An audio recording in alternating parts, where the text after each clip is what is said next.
Salli वसल्लिम मौलाया Salli मौलाया Salli वसल्लिम 16 more tips and tricks that you probably did not know existed on your iPhone. Now, some of these tricks are going to be brand new, but some of them are also just more underrated or just underused features within iOS. Also, this video is sponsored by Skillshare, and the first 500 people to click the link in the description below get 2 months of premium for free. We'll talk more about Skillshare later in this video. All right, so let's not waste any more time. Let's go and get straight into these tips and tricks. And the first one has to do with taking screenshots. So we all take screenshots, but did you know that if you take a screenshot and you tap and hold on the preview, you actually get the share sheet that pulls up. And from here, you could very easily send it as a message. You can text it to somebody, you can send it in an email, you can save it to your files, you can airdrop it really quickly, all without having to actually go into this and then, go into the share sheet or press done, save it to your photos, and then go into your photos and then do the action from there. So from here,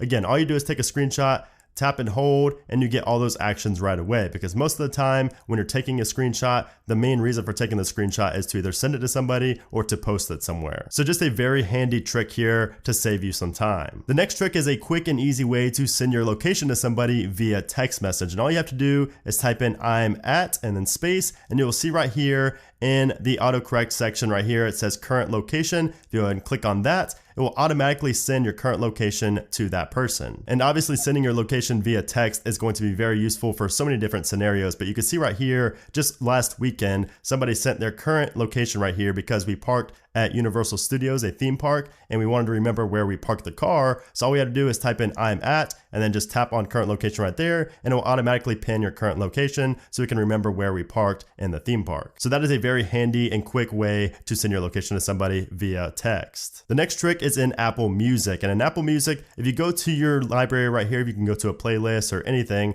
all you have to do is 3D touch on anything right here. So say we want to do Hate My Guts, by 3D touch on that, you'll see there's an option here called Create Station. If you go ahead and click on that, it will actually create a station of songs that are similar to the song you just 3D touched on and created a station for. And, obviously this is nothing new. You can do this in Spotify and things as well, but a lot of people don't know you can do this in Apple Music. And the thing about it that makes it so great is the stations are actually really, really good. Apple's algorithms for finding music that's very similar to the one that you 3D touched on and created the station for, the songs are actually really good. So I highly recommend, if you have Apple Music, to utilize this feature. The next trick is an easy way to see your forward and back history inside of Safari. So for instance, if we go on to ESPN right here, let's just click around a little bit. Let's just go on to multiple different things just so we have a little bit of history built up. Let's go and click right here as well. And now if you click on the back arrow, back and hold, you can see this is our history of the things we just clicked on. If we go back, and when the forward arrow is there, let's go back again. If you tap and hold on forward, you can see this is the history of within this tab of the history going forward. So this can be very handy in a lot of different scenarios, but especially if, I don't know if you guys have seen this, but if you get an ad and basically you can't go back, you'll just sit there and keep pressing on back, but it'll keep reloading that ad. If you tap and hold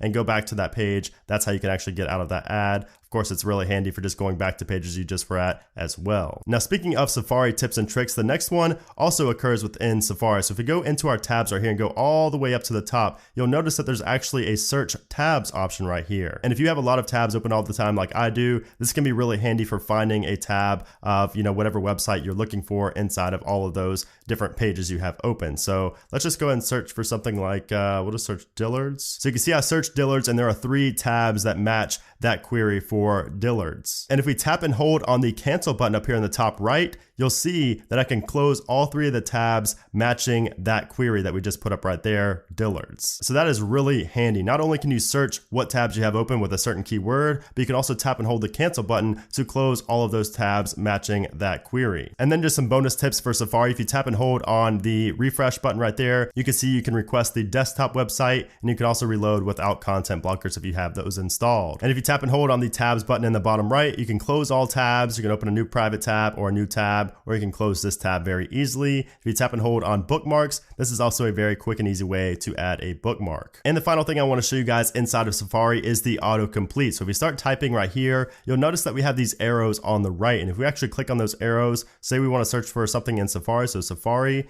and then it'll come up with more things that are autocomplete that are more popular, things that people are searching for. So Safari Wilderness. keep tapping those. Safari Wilderness promo code. You can basically see you can just autocomplete until you get to what you want, and then you can search. So maybe if I wanted to search MLB schedule, I can start typing MLB and space, and maybe it's not there, but if I start typing SC, you can see schedule is right there, and then we can go ahead and tap and search very easily. So that is one way to save time when Google searching inside of Safari. Now the next trick is one that's going to be really awesome for those of you who listen to your audio out loud on your outward facing speakers on your iPhone. And this is going to be a way to make your speakers louder. Actually louder. And the way we do this is inside of settings. We go to settings, music, EQ, and the one that makes your speakers louder is called late night. So I'm gonna let you guys hear it without an EQ, and then I'm gonna turn the late night EQ on so you can see the difference.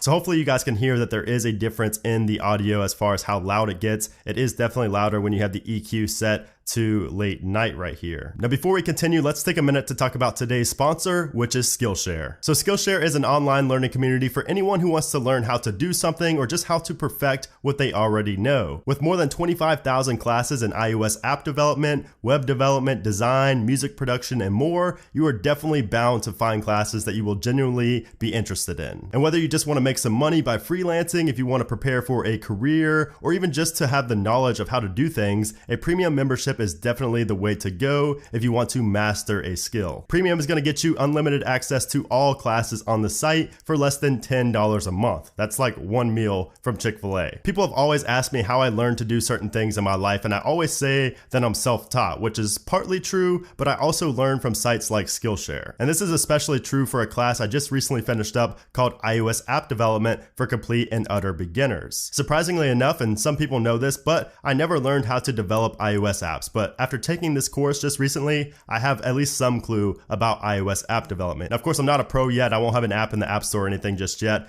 but there are other classes that I'll be taking that are more geared towards experienced developers. So I can say that now I'm at least somewhat of an experienced developer, so I can move on to some of the more advanced classes. So if you're interested in joining the more than 7 million creators learning how to create awesome stuff with Skillshare, sign up using the link in the description to get 2 months for free. And again, this is kind of a limited offer because only the first 500 people that click the link down in the description below get those 2 free months. So do not procrastinate. Go ahead and click on that link and get started with Skillshare today. All right, so let's get back to these tips and tricks. So did you guys know that you can see your warranty status and your AppleCare status straight from your iOS device? All you have to do is go into Settings, General, About, and you'll see if you're updated to iOS 12.2, you will see you have a new section here called Limited Warranty. And if you do have AppleCare, you will also get a section for AppleCare. If you click on that, it shows the estimated expiration date for your warranty. And again, it will be the same for AppleCare. So that is pretty cool and very handy, so you don't have to go online and log in to see when your coverage ends. So if you guys have a lot of folders and you always see the notification badge up there that shows you have notifications, but you don't want to sit there and scroll through all of the folders or all the applications inside the folder to see which applications have the notifications, you could just simply 3D touch on the folder and you will get the application with notifications showing right there. You can simply tap on it and it will open up that application. So that is a very handy tip for those of you who use a lot of folders on your device. Now, did you guys know that you can tell Siri how to properly pronounce your name if she says it wrong? Let me show you what I'm talking about. Siri, what's my name? That's not how you pronounce my name. Brandon. And then you can see here, once you tell her that she pronounced it wrong, there will be multiple different pronunciations for your specific name. So it's really cool that you could do that even for basic names like Brandon. But if you have a more unique name, this will really come in handy for you. The next trick is inside of the Safari video player. So if you're playing a video inside of Safari, you know that you have the two 15-second forward and 15-second back buttons. And all this does is simply go back 15 seconds or forward 15 seconds. But if you tap and hold on either one, it will actually scrub and go for just 1 second or 2 seconds instead of going forward a full 15 seconds. So as you can see, when I tap and hold, it only goes forward about 1 second and then it picks up eventually if you keep on holding it. So that is really handy again if you don't want to go forward or backwards a full 15 seconds. And it's the same within the music application as well. So if you play a song, you can tap and hold on the next button to fast forward or scrub through, just a few seconds. You can see it there fast forwarding just a little bit. You could tap and hold on the forward and the backwards to just scrub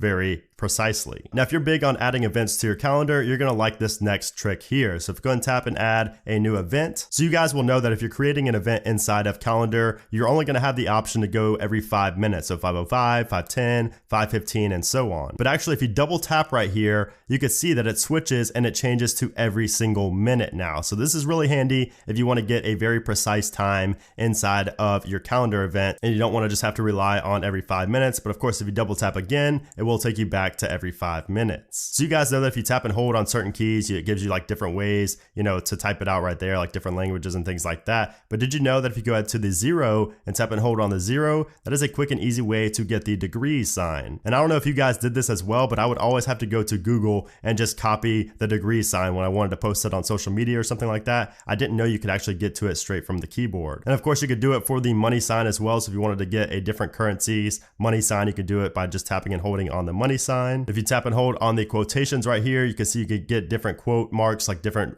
directions. You also get these right here. So pretty cool little tips there for the keyboard in iOS. Now, speaking of keyboard tricks, you guys know that you can tap and hold on the space bar to use that as a trackpad and basically go in between letters really easily and very precisely. And if you have a 3D Touch compatible device, you can go ahead and tap and hold anywhere on the keyboard to go ahead and activate the trackpad. But did you know on a 3D Touch device, if you tap and hold and then press in a little bit harder, it will actually select all of the text right there. So let me show you that again. So if I 3D touch, I can go in between, but if I put more pressure down with my thumb, right here, you can see that it selects all of the text. So that is a very quick and easy way to select text if you do have a 3D Touch compatible device. Now, speaking of 3D Touch, did you know that if you 3D Touch on the Find My iPhone application, it will actually show you the devices that you can quickly ping without having to go into the application and ping those devices. And you can see below it, it does say play a sound. I even have it for my AirPods 2 right there. And then all that's gonna happen when we click that is it's gonna play the pinging noise so we can try to find our device inside our house or wherever it's at. And the final tip is going to be very handy if you find yourself always lowering your brightness on your device to save battery. And this trick is going to allow you to lower the brightness to below 0, below the lowest that Apple allows you to reduce the brightness to. So I'm going to go ahead and lower my brightness all the way, and you can see right there, maybe you can, maybe you can't on the screen, but you can barely see the screen. And I'm going to turn it up while I set this setting real quick. So all you have to do is go into settings, general, accessibility, display accommodations, reduce white point, and then set reduce white point to 100%. And now if we lower our brightness, you can see I myself in person can really see nothing on the screen right now. It's below 0, below the minimum brightness allowed by Apple. So this can be really handy if you're trying to save battery and you want to get the lowest brightness possible. If you don't want to turn your device off or anything like that, this is the way to do it. Now let me try to figure out if I can even turn my brightness up. I can't even see anything on the screen. There we go. So you can see that's halfway. It is a little bit dangerous if you don't know where everything is on your device, but let me go ahead and turn that off. But that is a very nice way to save some battery if you really need it, if you're really in a pinch. So anyways, guys, there you have it. Those are 16 tips and tricks that you probably didn't know existed on your iPhone, on iOS.